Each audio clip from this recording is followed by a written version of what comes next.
निचला देवी जगह सबे छौरा के तोरा बनाई देबो फेन डोरी के निचला देवी जगह के छोरी सोना के चेन हमें देबो तखन डोरी के निचला देवी जगह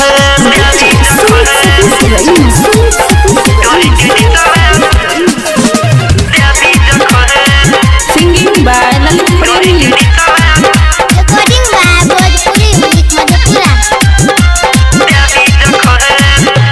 हाँ हाँ तोहर जवानी पर चमकै छ लाली गे सोना के संग में देबो कान के पाल गे गे छोरिया तोहर जवानी पर चमकै छ लाली गे सोना के संग में देबो कान के पाल गे पहिले करा बहु गे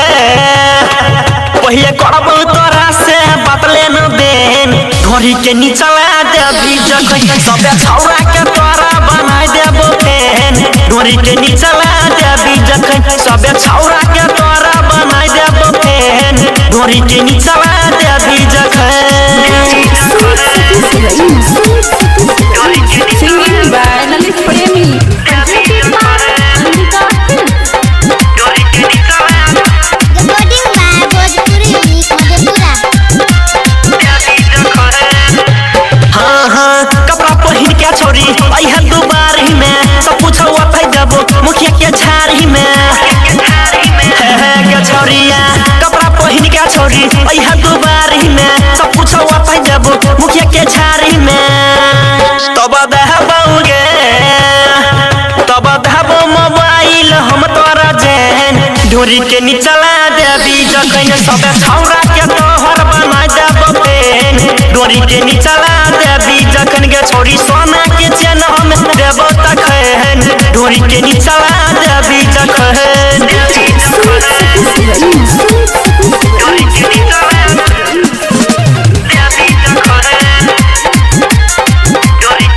recording by Bhojpuri music Madhepura.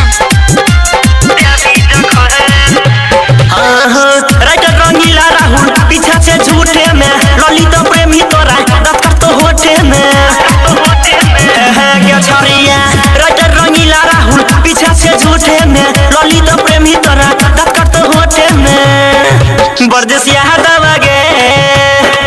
बरदेश Yadav Durgesh के न पूछे छै धैन डोरी के निचला देवी जखन सब छौरा के तोहर बनाई देबो फेन डोरी के निचला देवी जखन के छोरी सोना के चेन हमें देबो तखन डोरी के निचला देवी जखन recording by Bhojpuri music Madhepura. presented by